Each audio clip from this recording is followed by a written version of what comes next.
ગુજરાત સરકારના આરોગ્ય અને પરિવાર કલ્યાણ વિભાગ દ્વારા સરકારી કર્મચારીઓ માટે મહત્વનો નિર્ણય લેવામાં આવ્યો છે। ગુજરાત રાજ્ય સેવા નિયમો 2002 હેઠળ પરિવારની વ્યાખ્યામાં સુધારો કરીને તેને વ્યાપક બનાવવામાં આવે છે। આ અંગે સત્તાવાર પરિપત્ર પણ જાહેર કરવામાં આવ્યો છે। સરકારના નિર્ણય અનુસાર હવે સરકારી કર્મચારી સાથે રહેતા અને તેના પર આર્થિક રીતે આધારિત પરિવારના સભ્યોનો સારવાર સંબંધિત લાભોમાં સમાવેશ કરવામાં આવશે।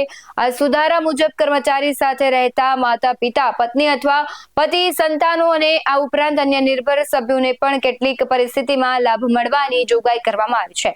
સરકારે સ્પષ્ટ કહ્યું છે કે કુટુંબ કે પરિવાર તરીકે ગણાવવા માટે સંબંધિત સભ્ય કર્મચારી સાથે રહેતો હોવો જોઈએ અને તેની માસિક આવક નક્કી મર્યાદામાં થી વધુ ન હોવી જોઈએ। આવક મર્યાદા ₹500 થી વધુ હોય તો તે સભ્યને સરકારી કર્મચારી પર નિર્ભર ગણવામાં આવશે નહીં અને નિયમોમાં કરાયેલ સુધારો તાત્કાલિક અમલમાં આવશે। એટલે કે હવે સરકારી કર્મચારીના પરિવારજનોને પણ મેડિકલ સેવાઓ મળશે।